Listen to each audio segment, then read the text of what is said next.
부조와 선지자 제53장 초기의 사사들. 이스라엘 각 지파들은 가나안에 정착한 후에 그 땅을 완전히 정복하기 위하여 정력적인 노력을 하지 않았다. 이미 얻은 영토를 만족히 여겼으므로 그들의 열심은 곧 시들어져서 더 이상 전쟁을 계속하지 않았다. 이스라엘이 강성한 후에야 가나안 사람에게 사역을 시켰고 다 쫓아내지 아니하였더라. 여호와께서 이스라엘 백성에게 하신 언약을 당신 편에서 충실히 이행하였으므로 여호수아는 가나안인의 세력을 꺾고 그 땅을 각 지파에게 분배하였다. 하나님께서 도우시리라는 보증을 신뢰하고 그 땅의 거민을 완전히 몰아내는 일만이 그들에게 남아 있었다. 그러나 그들은 이 일에 실패했다. 그들은 가나안인들과 동맹을 체결함으로 직접적으로 하나님의 명령을 어겼다. 그리하여 그들은 당신께서 그들로 가나안을 점령하도록 허락하신 조건을 성취시키는 일에 실패했다. 하나님께서 시내산에서 이스라엘 백성들과 최초로 교통하신 바로 그때부터 그들에게 우상 숭배를 배격하라는 경고를 주셨다. 율법을 선포하신 직후에 가나안 민족에 관하여 다음과 같은 기별이 모세를 통하여 그들에게 전달되었다. 너는 그들의 신을 숭배하지 말며 섬기지 말며 그들의 소위를 본받지 말고 그것들을 다 회파하며 그 주상을 타파하고 너희 하나님 여호와를 섬기라. 그리하면 여호와가 너희의 양식과 물에 복을 내리고 너희 중에 병을 제하리라. 그들이 순종하는 한 하나님께서는 그들 앞에서 그들의 원수를 정복하시겠다는 보증을 주셨다. 내가 내 위엄을 네 앞에 보내어 너의 이를 곳의 모든 백성을 파하고 너의 모든 원수로 너를 등지게 할 것이며 내가 왕벌을 네 앞에 보내리니 그 벌이 히위 족속과 가나안 족속과 헷 족속을 내 앞에서 쫓아내리라. 그러나 그 땅이 황무하게 되어 들짐승이 번성하여 너희를 해할까 하여 1년 안에는 그들을 내 앞에서 쫓아내지 아니하고 네가 번성하여 그 땅을 기업으로 얻을 때까지 내가 그들을 내 앞에서 조금씩 쫓아내리라. 그 땅의 거민을 내 손에 붙이리니 네가 그들을 내 앞에서 쫓아낼지라. 너는 그들과 그들의 신과 언약하지 말라.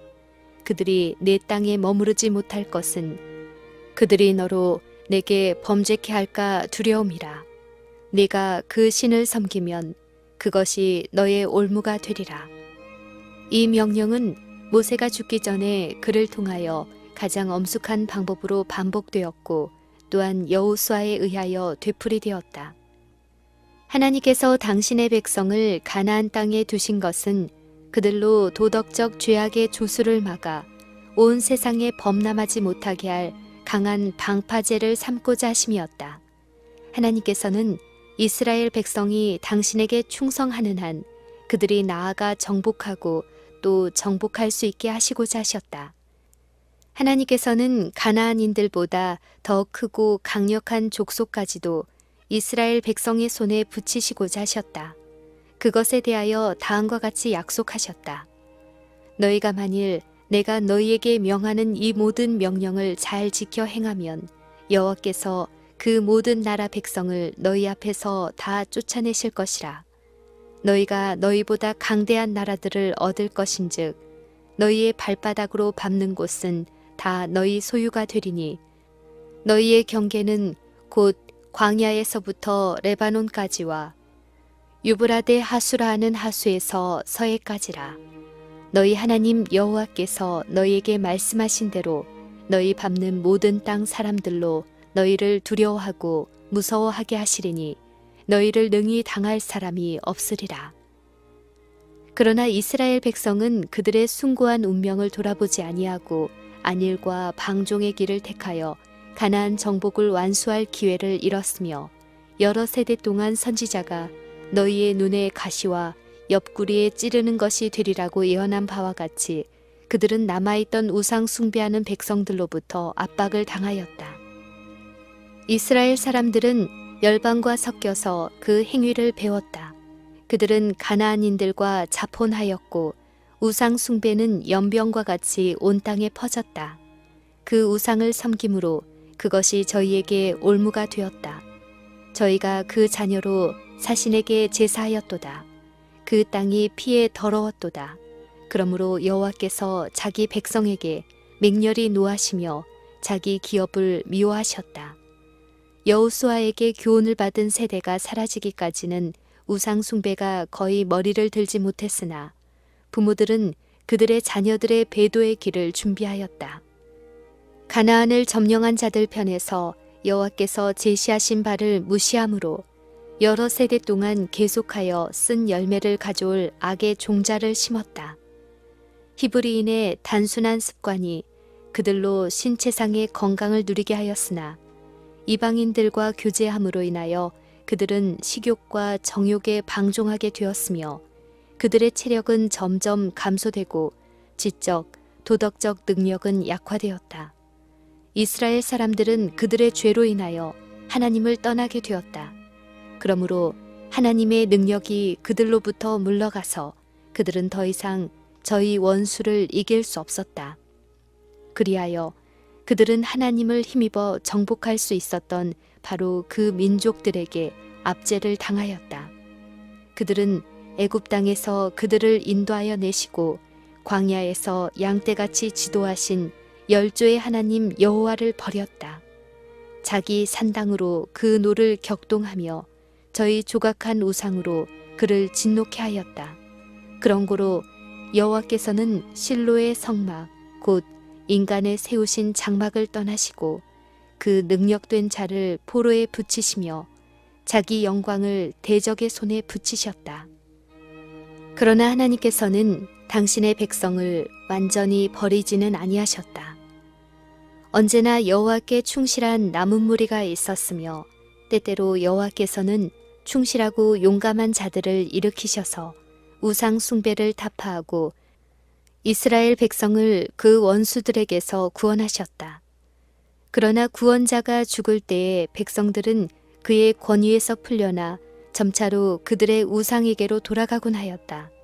그리하여 타락하여 징계를 받았고 자복하여 구원을 얻는 역사가 거듭거듭 되풀이되었다.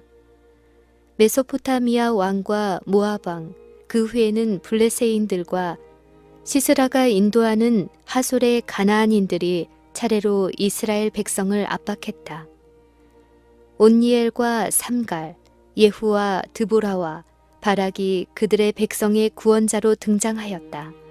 그러나 다시 이스라엘 자손이 또 여호와의 목전에 악을 행하였으므로 여호와께서 그들을 미디안의 손에 붙이셨다.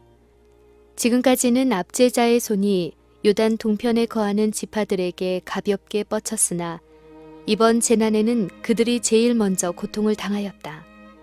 가나안 남쪽에 사는 아말렉인들은 동쪽 변경과 사막 저편의 미디안 족속들과 함께 여전히 이스라엘 백성에게 무자비한 원수들이었다. 미디안 족속은 모세 시대의 이스라엘 백성에게 거의 멸망되었으나 그 후에 크게 증가하고 수요도 많아져서 강대하게 되었다. 그들은 복수하기를 갈망하고 있었다. 하나님의 보호의 손길이 이스라엘 백성을 떠났으므로 기회는 이르러 왔다. 요단 동편 족속뿐만 아니라 온 땅이 파괴로 인하여 고통을 당하였다. 메뚜기 떼 같은 사막의 거칠고 맹렬한 거민들이 양떼와 소떼를 가지고 그 땅에 무리를 지어 들어왔다. 그들은 멸망시키는 전염병처럼 요단강으로부터 팔레스틴 평야에 이르기까지 온 나라에 퍼졌다. 그들은 곡식이 익기 시작하면 들어와서 토지의 마지막 소산을 거두기까지 머물러 있었다. 그들은 토지 소산을 빼앗고 거민들을 약탈하고 학대한 후에 사막으로 돌아갔다. 그러므로 개활지에 살던 이스라엘 백성들은 그들의 집들을 버리고 성벽이 있는 성읍으로 모여들거나 성체에서 피난처를 구했다. 심지어는 산중에 있는 동굴과 바위로 된 요새에서 의지할 곳을 찾을 수밖에 없었다.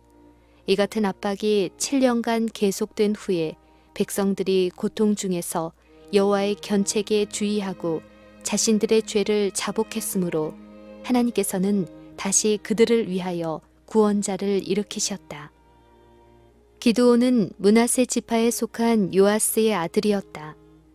이 가문이 소속된 지파는 아무런 지도적 지위를 차지하지 못했으나 요아스의 가족은 용기와 성실에 있어서 탁월하였다. 그의 용감한 아들들에 대하여 모두 왕자 같더라고 말했다. 그중 한 아들을 제외하고는 모두 미디안 사람들과의 싸움에서 죽었다. 그 한 아들은 침략자들이 그의 이름을 두려워하게 만들었다. 기드온은 그의 백성을 구원하라는 하나님의 부르심을 받았다.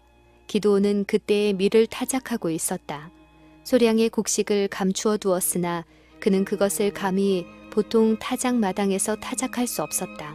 그는 그것을 포도주 틀 가까운 곳에서 타작하였는데 이는 포도가 익을 계절이 아직 멀었으므로 그때는 포도원이 거의 주목을 받지 않은 까닭이었다.